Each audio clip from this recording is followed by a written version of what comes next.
नहमदुहु नसल्ली अला रसूलिहिल करीम अम्मा बाद फ़ौज़ बिल्लाहि मिनश शैतानिर रजीम बिस्मिल्लाहिर रहमानिर रहीम रब्बि इश्रह ली सदरी व यस्सिर ली अमरी वहलुल उक़दतम मिन लिसानी यफ़क़हू क़ौली। आज की नशिस्त में रिबा या सूद की कभी लानत के मौजू पर कुरान और सुन्नत की रूह से बयान होगा। ये मूजी मर्ज पूरी दुनिया में कैंसर की तरह फैल चुका है, जिसकी वजह से रिश्वत और उरियानियत पूरी दुनिया के माशरे को घुन की तरह चाट रही है। हर शख्स सिर्फ और सिर्फ इस धुन में दिन रात मसरूफ़ है कि बग़ैर किसी मेहनत और मुशक्क़त के ज़्यादा से ज़्यादा दौलत के पहाड़ बना ले। इंसानी ज़िंदगी बुखल, कंजूसी, हिर्स व हवस, रिश्वत और उरियानियत की माजगाह बनी हुई है। हर सूदखोर शख्स खुद गर्ज, खुद परस्त, हरीस और लालची बन चुका है। फरमाने इलाही है, ए ईमान वालो, सूद मत खाओ। पूरी दुनिया की ज़िंदगी का निज़ाम मशीयत एज़दी के तहत अमीर व गरीब मिलकर ही चला रहे हैं। ना तो गुर्बत ही किसी पर हमेशा मुसल्लत रहती है, ना ही कोई हमेशा उमरा और दौलतमंदी का अदारादार रहता है। बाज़ लोगों के पास इतनी दौलत है कि उनको समझ नहीं आता कि वो कहाँ कहाँ खर्च करें। उनके कुत्ते और बिल्लियाँ भी VIP खुराक खाते हैं और बाद इंतहाई गुर्बत और उसरत की ज़िंदगी गुजार रहे हैं कि 2 वक्त की रोटी भी मुयस्सर नहीं। बच्चों को कत्ल कर देते हैं और फिर खुदकशी कर लेते हैं। और मुक्तदर टोला बाबर बऐश कोश के आलम दोबारा नेस्त के मिस्ताक बेहिस हो चुका है। तलूह इस्लाम से पहले भी सूद की लानत आम थी। अमीर तबका गरीब तबकों की मजबूरियों से नाजायज़ फ़ायदा उठाते हुए उनके तमाम असासों को गिरवी रख कर सूद दर सूद हथिया लेता था और असल रकम वहीं की वहीं खड़ी रहती थी और गरीब तबकों की नस्लें मकरूज़ ही पैदा होती थी और अमीर तबकों की जानवरों से बदतर गुलामी उनका मुकद्दर थी और सिलसिला अब भी जारी सारी है। अल्लाह ताला जो कि कुल कायनात का मालिक व खालिक है, वो कब पसंद करता है कि इंसान ही इंसानों के जीने का हक सलब कर ले। इसलिए उसने अपनी मखलूक को हुक्म दिया कि वो सूद के रवाज को दुनिया से ख़त्म कर दें और तजारती लेन देन को फ़रोग़ दें। शिर्क के बाद रिबा यानी कि सूद को सबसे कभी गुनाह करार दिया गया है। सूद के खात्मे से मुतालिक पहला कानूनी हुक्म ग़ज़वा ओहद के मौका पर सन 3 हिजरी में नाजिल हुआ और सूद की मुमानियत का आखिरी हुक्म सूरह बकरा की आयत नंबर 278 और 279 में नाजिल हुआ। ए ईमान वालो, अल्लाह ताला से डरो और छोड़ दो जो कुछ सूद में बाकी रह गया है।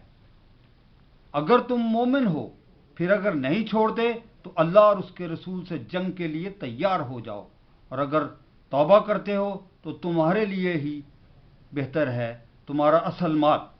ना तुम किसी पर जुल्म करो और ना कोई तुम पर जुल्म करे।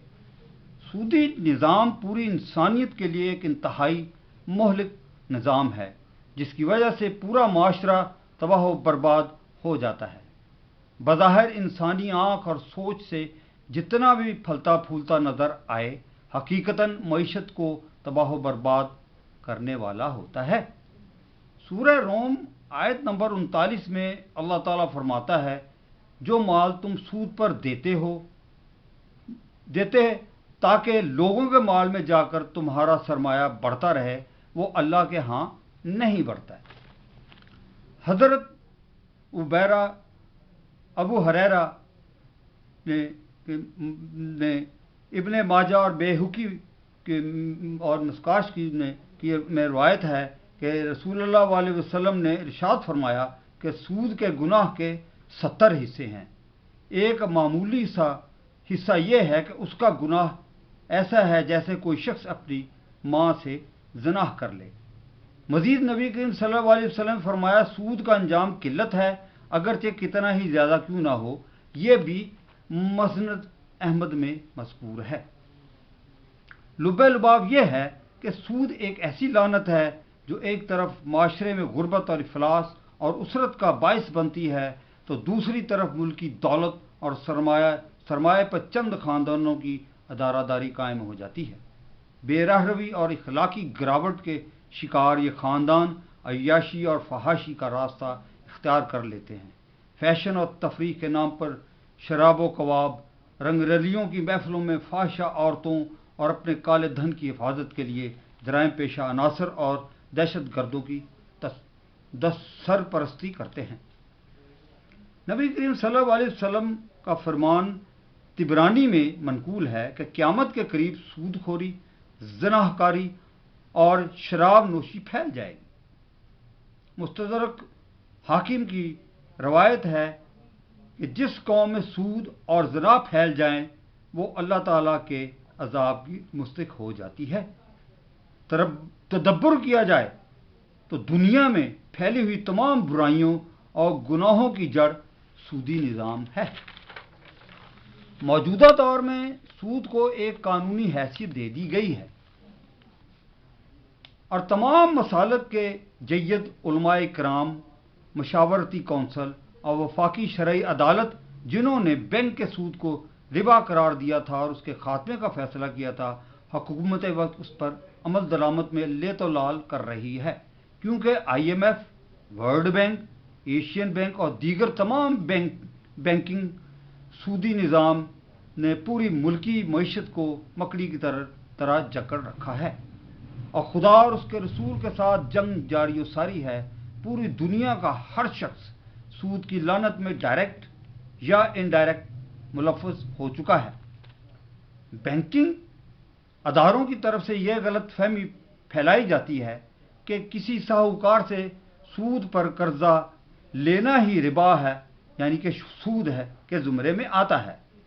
انتہائی درجے کی دروغ گوئی ہے، بلکہ یہود و نصارہ اس نظام سے پوری دنیا کی دولت سمیٹ کر غربت اور فحاشی اور گناؤنے جرائم کو فروغ دے رہے ہیں۔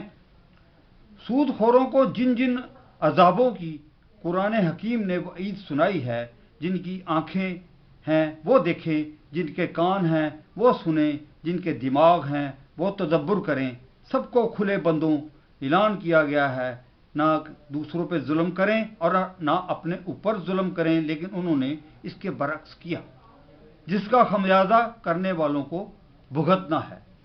تو آج کی اس نشست میں ربا اور سود سے متعلق بیان کیا گیا اور اللہ تعالی ہمیں اس پر تدبر کرنے کی توفیق عطا فرمائے اور سود کی لعنت سے حد الوسع جتنا بھی ہو سکے اس سے چھٹکارا حاصل کرنا چاہیے، تاکہ ہم اللہ تعالیٰ اور نبی کریم صلی اللہ علیہ وسلم کے ساتھ جنگ کے مرتکب نہ ہوں۔ وما علینا الا البلاغ المبین۔